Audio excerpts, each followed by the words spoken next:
أعوذ بالله من الشيطان الرجيم.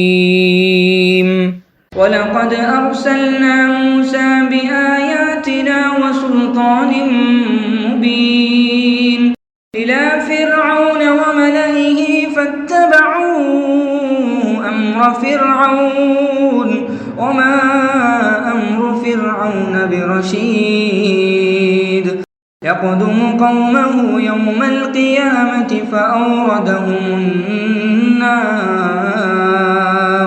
وبئس الورد المورود وأتبعوا في هذه لعنة